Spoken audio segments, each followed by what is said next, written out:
दोस्तों, इंटरनेट क्या है? एक जाल है और हम सब इस जाल में उलझे हुए हैं। हम सब घिरे हुए हैं। हम सब उसे पकड़ना चाहते हैं। हम सब कभी कभी उसे छोड़ना भी चाहते हैं। इंटरनेट की मौजूदगी में हमारी ज़िंदगी कुछ इसी तरह से है। आज 50 साल की उम्र हो गई है इंटरनेट की, और इन 50 सालों में इंसान और इंटरनेट के रिश्ते की कहानी हर रोज़ बदलती रहती है। आज यानी 7 अप्रैल को इंटरनेट का प्रतीकात्मक जन्मदिन है। आज उसे अस्तित्व में आए पूरे 50 साल हो गए हैं। 7 अप्रैल 1969 को इंटरनेट इंजीनियरिंग टास्क फोर्स ने पहले RFC यानी रिक्वेस्ट फॉर कमेंट्स दस्तावेज प्रकाशित किए थे।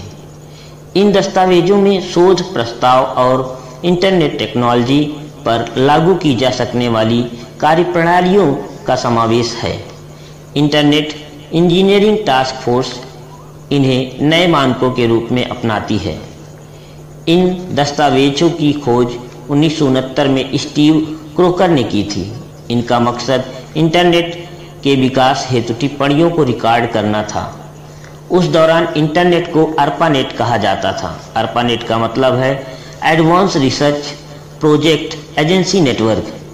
तभी से RFC दस्तावेज इंटरनेट के विशेष विवरण, संचार प्रोटोकॉल, प्रक्रियाओं और घटनाओं के अधिकृत दस्तावेज बने हुए हैं। यह तो हुई शुरुआत। 5 महीने बाद यानी उसी साल सितंबर में कैलिफोर्निया विश्वविद्यालय में 2 बड़े कंप्यूटरों को 15 फीट लंबी तार से जोड़कर एक में एकत्रित आंकड़ों को दूसरे में स्थानांतरित करने का एक सफल प्रयोग किया गया। इसे सफलतापूर्वक चलाकर देखा भी गया। यही थी इंटरनेट की शुरुआत। अब तक सामान्य रूप से इंटरनेट की गति मॉडेम की गति पर निर्भर करती थी। शुरुआत में तो यह 66 किलोबाइट्स प्रति सेकंड के आसपास होती थी, लेकिन अब यह 100 मेगाबिट्स प्रति सेकंड तक पहुंच गई है। हालांकि इस गति को भी अच्छी खासी तेज गति माना जाता है, लेकिन इसे भी कई हजार गुना बढ़ाने के प्रयास चल रहे हैं। अमेरिकी विश्वविद्यालयों और कई प्रमुख शोध संस्थानों ने करीब 2 दशक पहले यह प्रयोग प्रारंभ किया था। 2000 में इसका सफलतापूर्वक प्रयोग बहुत ही सीमित स्तर पर शुरू किया गया था। उम्मीद है कि आगामी कुछ ही वर्षों में यह आम लोगों के लिए भी उपलब्ध होगा। इंटरनेट की तीव्र गति हमें सूचना क्रांति के उस अगले दौर में ले जाएगी, जहां डॉक्टर ऑपरेशन थिएटर में जाने से पहले आभासी ऑपरेशन थिएटर में पूर्वाभ्यास कर सकेंगे। इसके अलावा एक बहुराष्ट्रीय कंपनी ने तो पूरे किचन को संभालने वाला एक स्क्रीन फ्रिज भी तैयार कर लिया है, जो स्थानीय सुपरमार्केट में किचन के लिए जरूरी वस्तुओं की सूची समय समय पर खुद ही मेल करता रहेगा। यह स्पष्ट है कि आज 50 साल बाद इंटरनेट न केवल रोजमर्रा की जिंदगी पर बल्कि राजनीति, अर्थव्यवस्था, सामाजिक मूल्यों पर सभी पर गहरा और निर्णायक प्रभाव छोड़ रहा है। दिलचस्प बात यह है कि जैसे जैसे इंटरनेट के दायरे में आने वाले लोगों की संख्या बढ़ती गई, वैसे वैसे इसे लेकर असुरक्षा का भाव भी बढ़ता चला गया। आज इंटरनेट का उपयोग करने वाले जानते हैं कि इस पर काम करना कितना असुरक्षित है। क्रेडिट कार्ड नंबरों के दुरुपयोग से लेकर हैकिंग, वायरस फैलाने जैसी घटनाएं अब सामान्य घटनाएं मानी जाती हैं।